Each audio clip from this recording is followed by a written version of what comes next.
Hello and welcome to the 2022 Modesto Masters. We are here at Yosemite Lanes in Modesto, California, with the top 24 bowlers from yesterday's 7-game qualifier. The conclusion of the tournament will be decided by a double elimination bracket. Today's pattern is a fairly simple house shot, so expect to see some good bowling right out the gate. I'm Kevin, here alongside Alex, and let's get right into the action. Alright, we're going to start off here in round 2 where we have Aaron Pulowski against Nolan Velasco. Now, Aaron was the number 1 seed through qualifying with an 1830 for 7 games. That's a 261.43 average. That is phenomenal bowling.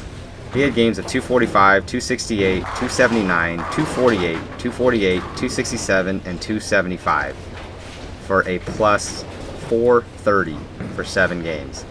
That is just mind-boggling. Now, it's one thing to say he had maybe a couple 300s in there and then a couple 220s to keep the average right about 260, but that wasn't the case. He had a high game of 279 and a low game of 245. That is very consistent, very impressive bowling, and for 7 games in a row, that just makes it even that much more impressive. And here you can see on his opening shot, he has a very smooth, very simple, very effective form. And it's a little early, obviously, but you can kind of see why he was able to bowl so well through qualifying. Yeah, I mean, his look is great, and you got to remember, this is his first match. He did have the first round bye because he was in the top 8 through qualifying, whereas Nolan actually had a bowl in round 1, where he defeated Doug Stockton 441 to 420. So I got to imagine Nolan's thinking he's going to need a big number here to have a chance against Pulowski. And with his opening frame leaving a flat 10 and missing it doesn't do him any favors, but if you're going to have an open, the first frame is not the worst spot to have it. Alex, do you know what they're throwing? For Nolan, no idea, but for Aaron, I had a chance to talk to him, and he drilled up a Brunswick Defender prior to this tournament. All of qualifying, he ended up using the Brunswick Defender, and over time it just gathered lane shine. So still out of the box, some lane shine, and a lot of strikes. That's good stuff. Do you know where he's based out of? He was at a Harvest Park and then relocated to the pro shop at Granada and Livermore. Right on. So some of you local bowlers, maybe you've seen him around. I'm sure if you're from the Bay Area, you probably know him very well. And an opening turkey for Pulowski and making a statement kind of early, saying, hey, I'm here to bowl. I obviously have a good look. You can see his numbers through qualifying. And great messenger there, starting with the front 4. So Nolan's going to have to bring his A game here.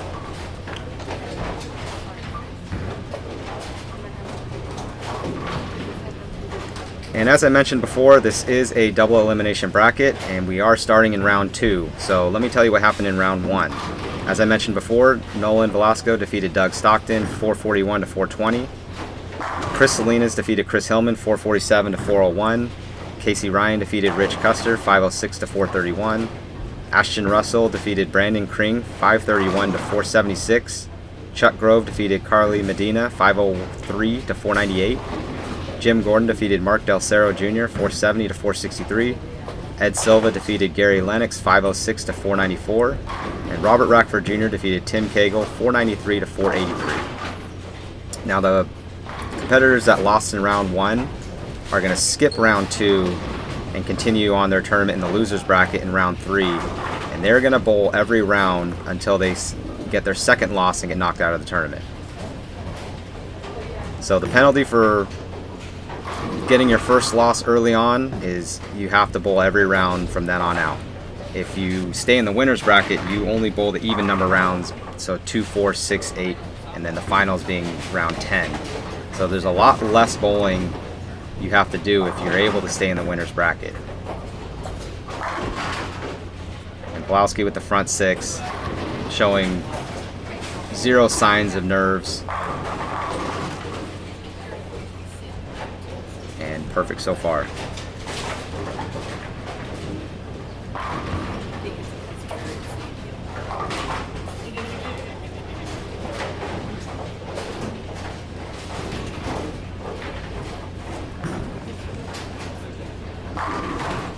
Good shot there for Nolan. Now, as you can tell, this is round 2. Nobody bowled on this pair in round 1, so these lanes are fresh. So Nolan kind of maybe a little bit of an advantage on paper because he did bowl in round 1 on the fresh, and then he gets to bowl in round 2 on the same fresh that he started on. So he should have a pretty good beat on what's going on these lanes. And yeah, that's a great shot there. And with, you know, maybe a couple of problems in the beginning of the game, he's figured it out, and he's got the next 4. Only down 41 so far, but 41's kind of a lot for a first game, and we're only halfway through the game. So Nolan's gonna have to figure something out and try and rally here. And with Aaron leaving a 4-pin there, that's gonna cut his lead down a little bit, but he's still got a 20-pin lead. As Kevin mentioned in the beginning with Aaron Pulowski, just off of that 4-pin, so he would string a bunch, maybe go spare, or 2 spares and then go sheet, so that would make sense on the 260 plus average. So just captain consistency, start to finish in qualifying. Yeah, and that's a great point. I mean, it sounds like through qualifying he had 1 or 2 frames where he might have left something and just perfect the rest of the game. I wish we had, you know, the actual stats of what he did bowl and see if he was clean through 7 games, because it's it's very possible, and that's hard to do, to go 7 games straight without an open. But we don't have that information, so we're just left to our imagination there.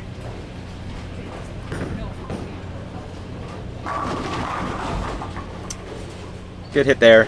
Last 2 to fall was a 7 and the 10. I don't think that was indicative of his shot. I think it was a good shot, just maybe kind of a weird hit. But gets a strike, keeps himself in this match. And again, this is a 2-game match, so being down in the first game isn't necessarily a big problem, although you obviously don't want to be down at all. If you are, you don't want to be down much. And again, a little bit light on lane 5, leaving just the 4-pin. Almost a 4-7-8, which is a very awkward spare to have to pick up. But covers the 4 nicely. Pulowski's going to extend his lead just sitting on the bench.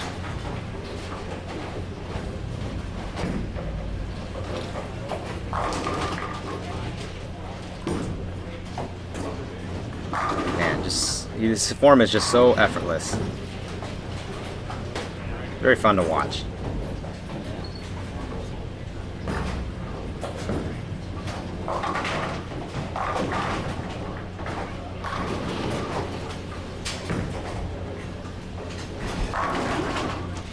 Just a flat 10 there.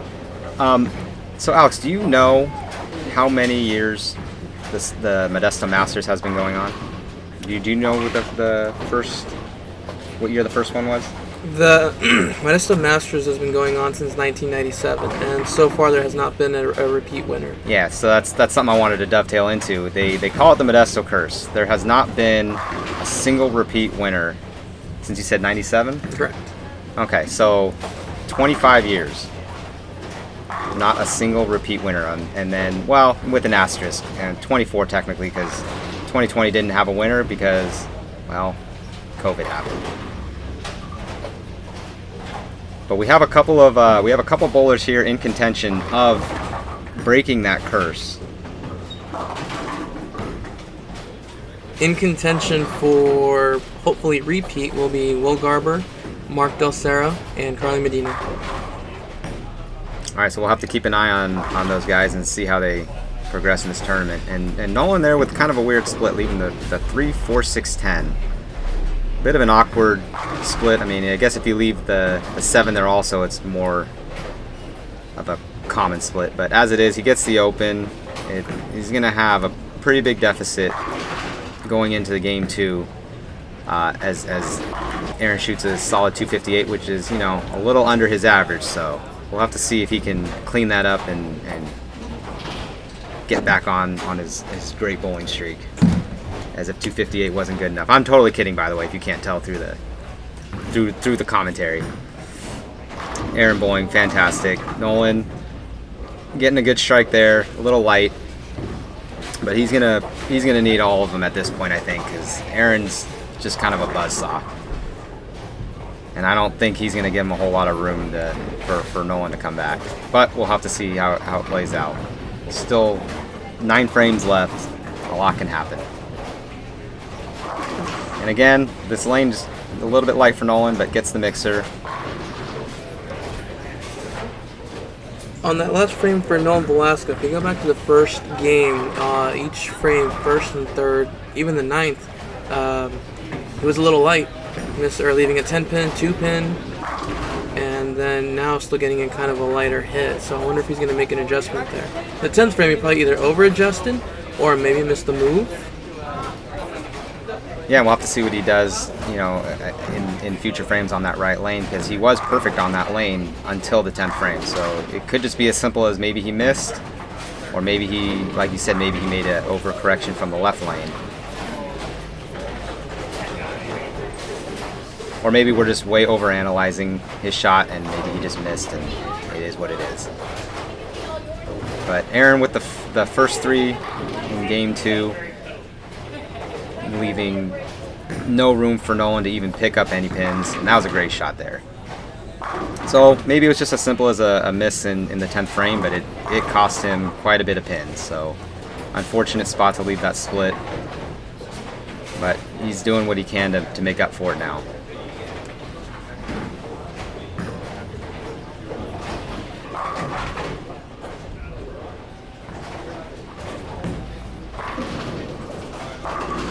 And I would say that is definitely a bit of an overcorrection off of the last few light hits on that lane. Tripping a big split, very fortunate, which is, you know, somewhat going to keep him in this match. He's going to need a lot of strikes though, and lucky breaks like that aren't going to hurt him any. And Aaron getting a nice little break of his own, as if he needed any luck to go with this solid game. Pretty deadly combination when you're bowling good, you have the confidence, and you're getting the breaks. A bit inside there, but gets the 10 to fall anyway. So Aaron with the front 5 with a 45 pin lead after game 1, really just making Nolan's life miserable in this match.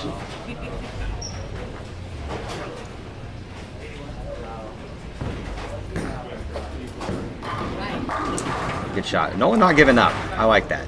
You know, sometimes it's going to be pretty daunting to be down a lot in the first game, but he's rallied and he's got the front 5 here and doing what he needs to do to have a chance here in this match.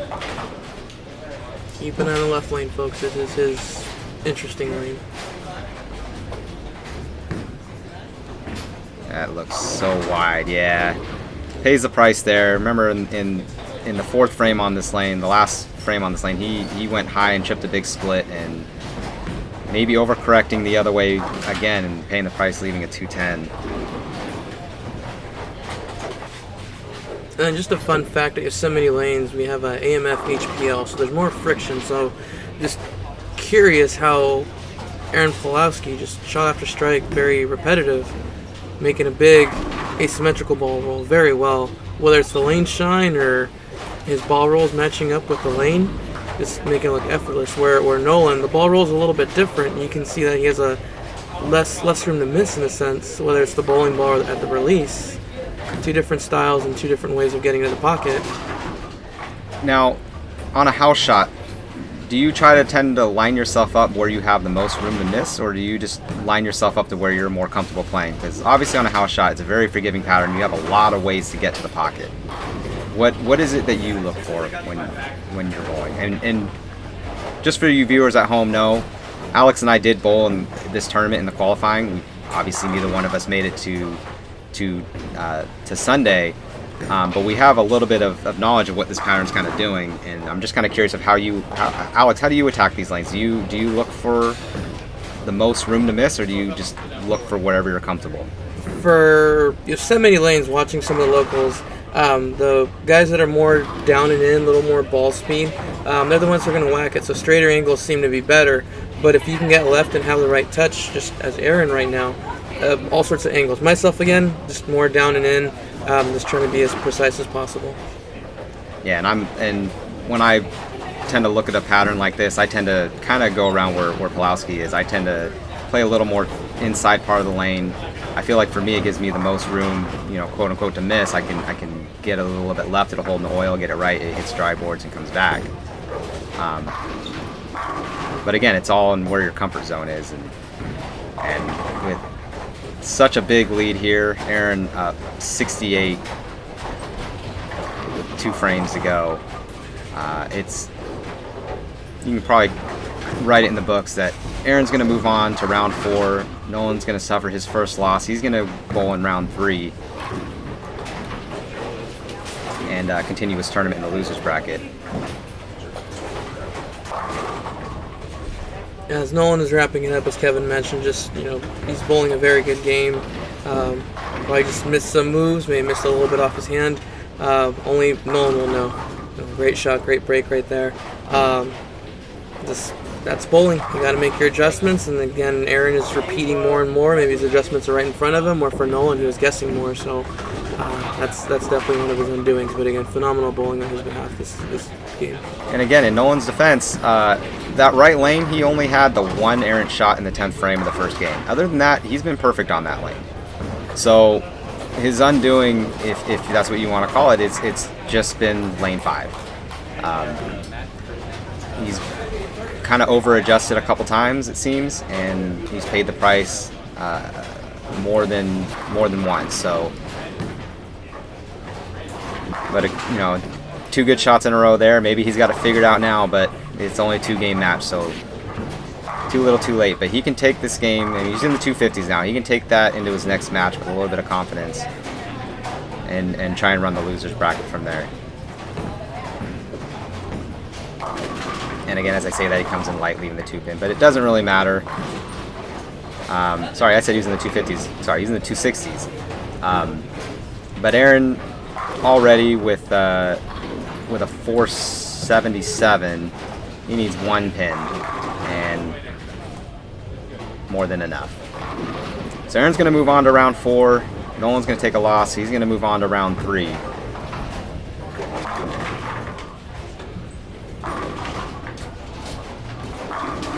And a ringing 10 there. Doesn't matter. Great bowling. Really anything in the 500s is phenomenal. That's a 500 is a 250 average. Aaron with a 526, just great bowling. And now we're going to move on to round 2. We have Michael Pixley against Will Garber. And remember, Will is one of 3 bowlers that made it through qualifying that has a chance of breaking this Modesto Masters curse.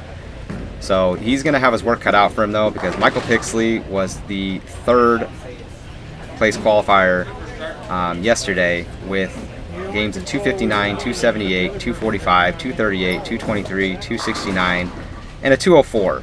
So his last game being, you know, the odd man out as a 2-0, still averaging 245 for the tournament through qualifying. So he's bowling very solid. Will, this is his house, so expect him to put up a good fight. But Will also qualified in 6th, so it's not like he bowled that either. He started out with a 197, then 279, 255, 247, 196, 279, and 237 for a 241.43 average. So really, these 2 bowlers actually pretty much the same through qualifying, only a 2-pin difference in average. Tough opening break for Will, leaving the split and only getting the 2. But as I said in round 2, if you're gonna get an open, there's the best place to do is probably the first frame. It's gonna cost you the least amount in the end. Now, because this is round 4 and I didn't show you what's in round 3, let me just tell you. Derek Mertz defeated Doug Stockton 478 to 446. Chris Hillman defeated Travis Beasley 502 to 426. Jim Gordon defeated Rich Custer 478 to 463. Brandon Kring defeated Chuck Grove 511 to 499. Carly Medina defeated John Brandon 473 to 431. Casey Ryan defeated Mark Del Cerro Jr. 547 to 496. Chris Salinas defeated Gary Lennox 511 to 425. And Tim Cagle defeated Nolan Velasco 455 to 450. So if you remember in round 2, we were saying there were 3 bowlers in contention to breaking the the Modesto Masters curse and being a repeat winner, Mark Del Cerro Jr. got knocked out in round 3, so we are down to 2. We're down to Carly Medina, who is in the losers bracket, and here Will Garber, who is still in the winners bracket. But both bowlers a chance to win, obviously. And Will finding trouble on that right lane. He left the 3-6-7-9, I believe, in the first frame, and then 3-6-9 here in the third frame. So same hit on the right lane, and I believe in the second frame it was a light mixer also. So Will maybe not getting a strong ball reaction as he's expecting. As I say that, he goes high and trips to 6-7. But maybe a bit of an overcorrection, but he'll dial that in. Both bowlers are also local. Michael Pixley out of Turlock and Will, of course, out of Ceres, California. Michael Pixley throwing a web tour. Strike right there. Just keeping his angles where he's comfortable playing, as mentioned in the previous match. And then Will either throwing his Radical Intel that he won the 2019 Masters with, or a stronger ASIM with the Radical Incognito Solid.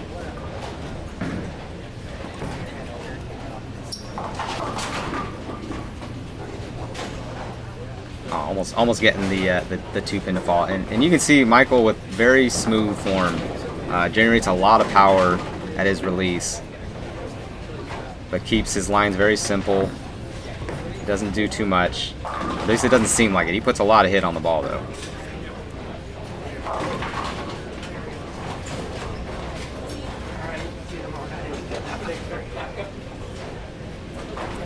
And Will with that very unique form, but finding the pocket there, getting a good strike. Let's see if he can dial in lane 15 also.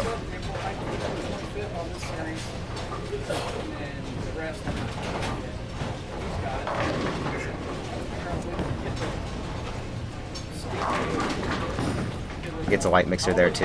And some of you may not know, Will Garber, son of the legendary Wayne Garber, who, if you watched the Stockton Masters, had a very good showing there. And if you haven't watched it, go back and check it out. You can see how a family that bowls together stays together. And Michael, perfect on lane 16, finding a little bit of trouble on 15.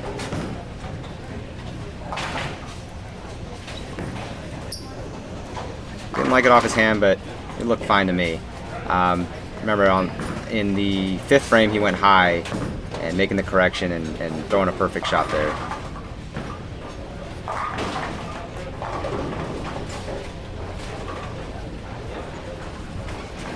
Now, Will on 3 in a row.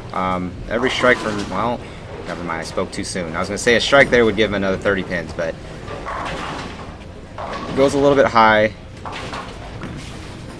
He threw a good shot in the 5th frame, but the 1st and 3rd were light, so tough to know what he's thinking. Maybe it's just a tough pair.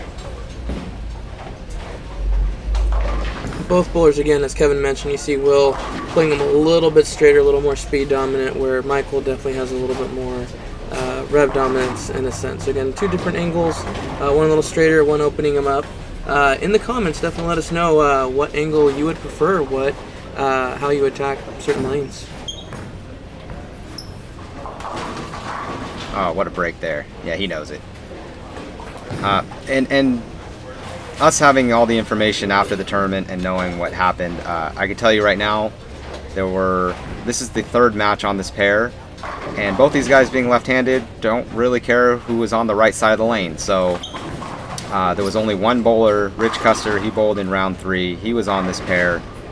So these lanes are pretty fresh. There's only been, one guy that's been creating traffic on their side of the lane. So I'd imagine these guys should know what these lanes are doing already from their previous matches.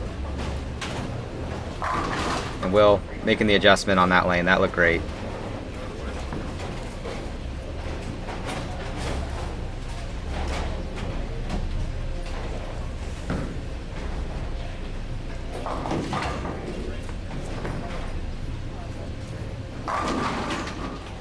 He liked it off his hand. His body English said he kind of was indicating that he liked the shot, leaving a flat 7. Tough break. As Michael's kind of figured out both lanes now, it seems. Will coming in the 2 teens, not what he was hoping for. But lucky for him, it's a 2-game match, so it's not over yet.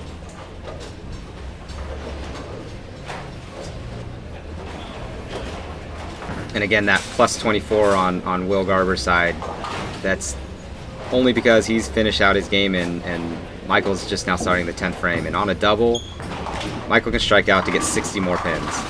And of course, as soon as I say something, that always seems to happen. Leaves a solid 7. But he's going to most likely pick this up and be in the 220s, yeah. Pixley being a very good spare shooter, being a very solid bowler all around. He doesn't tend to make little mistakes like missing single pin spares.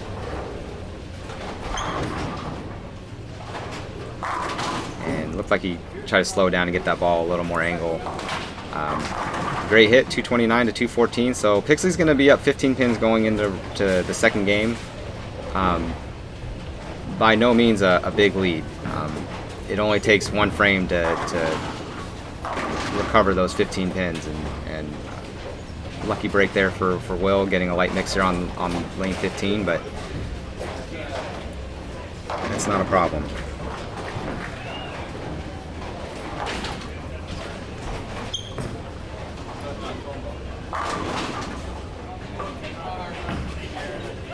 And another good shot there for Michael.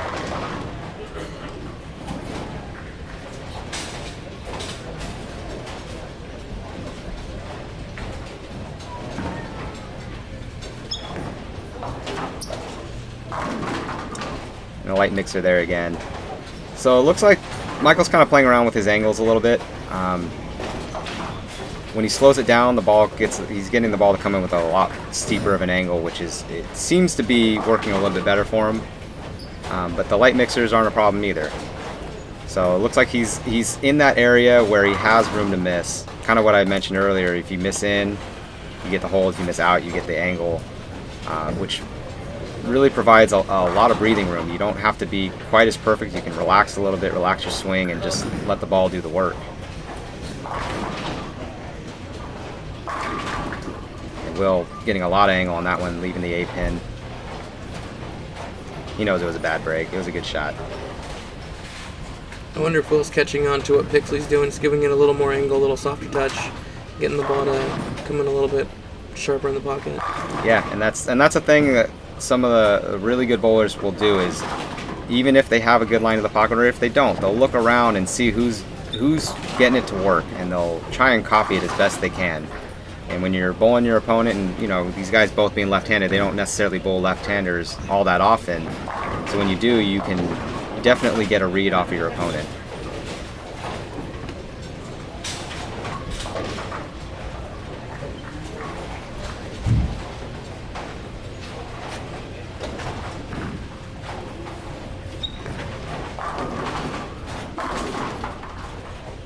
And it looked like he missed a little bit inside there, and the ball checked up pretty early. So not quite the hold he probably was hoping for, but getting away with just leaving a 7 pin, picks it up, move on to the next frame.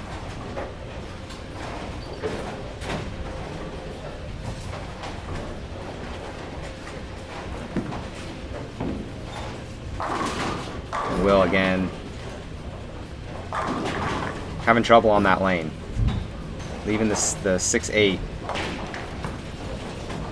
Kind of an awkward split to try and pick up, because if you want to go for it, you risk missing both. And at this stage in the match, he almost had to go for it. And he got the right side of the 6 pin. He gave it a chance. Caught it a little too heavy. Didn't get the 8. But at least he got 1. Getting 0 can be disastrous later in the match if it comes down to just 1 or 2 pins. I always say the tougher the spare, the more important the count. And Pixley with a great shot there, taking full advantage of the open that Will gave him. to extend his lead just a little bit more.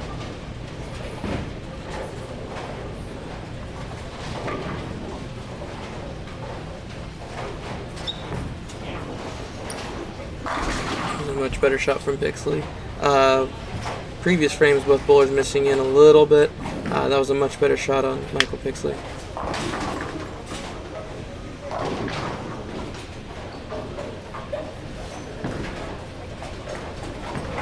Will with a, is that a ball change? That is a ball change, isn't it? No, same incognito solid.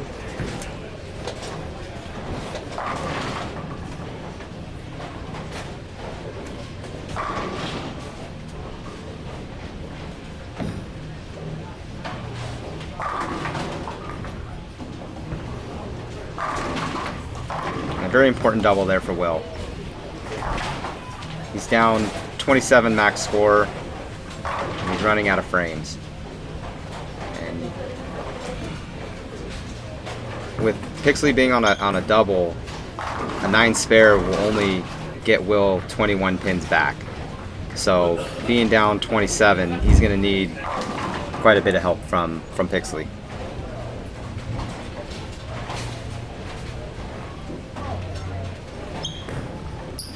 Little off balance at the line. It's a light mixer. It says thank you to the pins.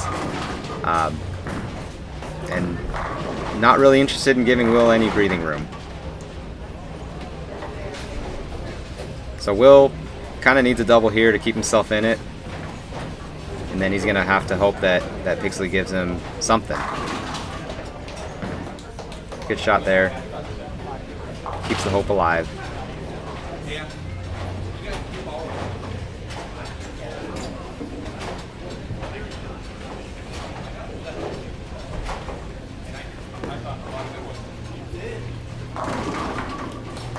So both these competitors on the left lane coming in light, so who knows what's going on in that lane, but they're both getting about the same read on it. They seem to be both quote-unquote missing in the same spots, and maybe it's coincidence or maybe it's just what the lane's giving them. But with a double here, Pixley's gonna win the match. He gets the first one. With Will maxing out at 470, and a strike here will put Pixley at 467. We'll pretty much end it. Yeah. So Pixley just needs to keep it on the lane, and he's going to advance on to round 6. Will, one of 2 bowlers left in the field with a chance of being a repeat winner in this tournament, is going to be in the loser's bracket. And he's going to have to bowl every round from here on out if he wants to have a chance of winning this tournament. Will already recognizing he lost mathematically. He's just going to go ahead and finish up this game and start focusing on the next round.